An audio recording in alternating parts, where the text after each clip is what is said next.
جيت نحكي برك على حاجه.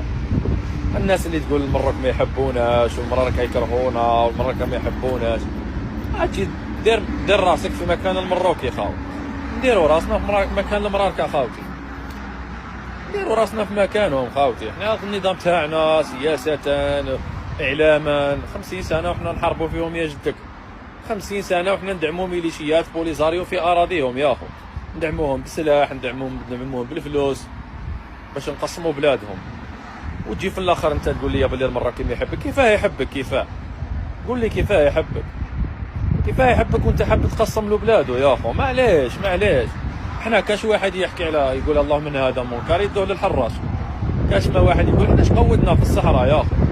اش دخلنا يا احنا يا عمي تبو شفنا حلول كيفاه ما يبقاوش نديروا طوابير، كيفاه ما تبقاش عندنا ازمه غاز، ما بقاوش حنا مقابلين المروك. وديني للحراش عمي تبون، راني نقول الحق، ديني للحراش ثاني. هذه هي ليسونسيال. ما نبقاوش نقولوا حنا المروك ما يحبوناش ونشوفوا حنا الامور بعين العقل، حنا اللي نضروهم. فرصه ما يحبوناش حنا نضروهم يا اخو. لا نبقاو نقولوا لهم مطبعين يهود صهاينه. كيف تبغي واحد يحبك وانت تقول عليه صهيون ومطبع؟ الفلسطيني يا جدك تقول له تحب المروك يقول لك نحب المراركه ونحب المروك. وحنا الجزائر اش قودنا حنا كاع؟ لا حنا ندعموا. وفرنسا ثاني مطبعه مع الكيان.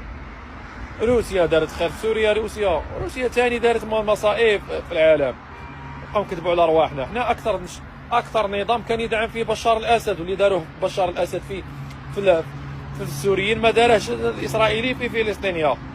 عاوتاني معليش خلونا نكونوا شويه واقعيين، خلونا نقولوا لا فيريتي، ما نبقاوش نكذبوا على رواحنا. احنا اللي ضريناهم في حياتهم. احنا اي حاجه كاش حاجه توقع في الجزائر المروك الطوابير عندنا عمي تبون المروك، عندنا مشاكل غاز يا عمي تبون المروك، ازمه يا عمي تبون في البلاد المروك. كيف تبغي هذا المروك يحبك يا اخو؟ معليش خلونا نكونوا واقعيين وصريحين شويه. احنا اللي ضريناهم. المروك ديما يكون عندها رده فعل، جامي جا الفعل من عندها، ديما يجي من عندها رده فعل. دين الرب يا كفرتونا معاكم في هذه البلاد يا اخو، كفرتونا معاكم في هذه البلاد. هذه هي تجي تقول لي انا المروكي ما يحبناش. من حقه ما يحبكش يا اخو، من حقه. الضرر اللي ضرينا احنا المروك ما ضرته حتى دوله ثانيه يا واحد. والحين انت بغيت تقسم له بلاده، ودابا فكها مع القبائل يا القبائل راحت خلاص يا جدك. القبائل بغات الاستقلال تاعها، انت تدعم استقلال الشعب الصحراوي في حريه تقرير مصر، اي جاتك القبائل.